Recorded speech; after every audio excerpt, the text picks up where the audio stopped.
we are focusing on the critical 2025 retirement plan contribution limits you must know for your exam. Let's start with the most common plan, the 401k. For 2025, the maximum employee contribution is $23,500. The exam will test your knowledge of the catch-up contributions. For individuals age 50 and over, there is an additional $7,500 catch-up, bringing their total possible contribution to $31,000.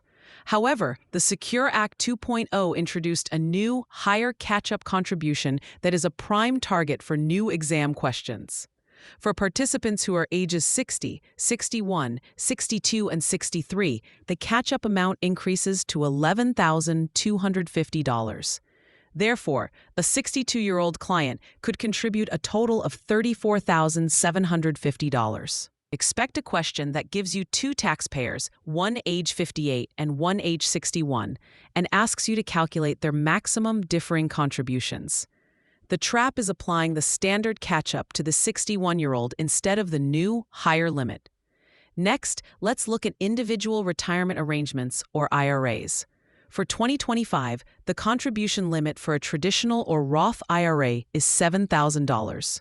The age 50 and over catch-up here is much smaller, at only $1,000. So, an individual age 50 or older can contribute a total of $8,000. The most common exam mistake is confusing the IRA and 401k catch-up amounts. Remember, the IRA catch-up is a simple $1,000, not the much larger 401k amount. Now we turn to simple IRAs.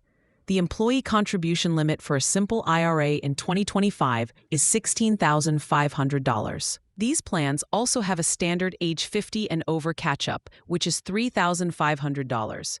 Just like with 401k plans, there is a new higher catch-up for those aged 60 to 63.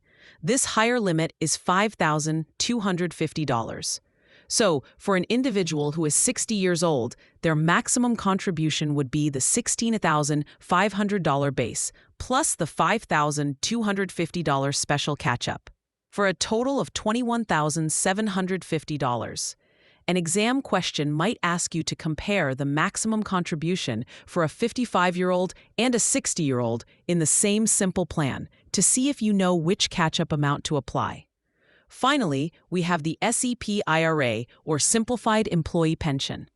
This plan is different because only the employer, which is often the self-employed individual, makes contributions. For 2025, the contribution is limited to the lesser of two amounts, either 25% of the employee's compensation or $70,000. The exam trap for self-employed individuals is in the definition of compensation. You do not simply take 25% of their gross self-employment income. You must first calculate their net adjusted self-employment income by subtracting 1/2 of their self-employment tax. This effectively reduces the contribution rate to 20% of net self-employment earnings. A question will likely provide a self-employed individual's net earnings before the adjustment and ask for the maximum SEP contribution, testing whether you remember to make that crucial deduction first.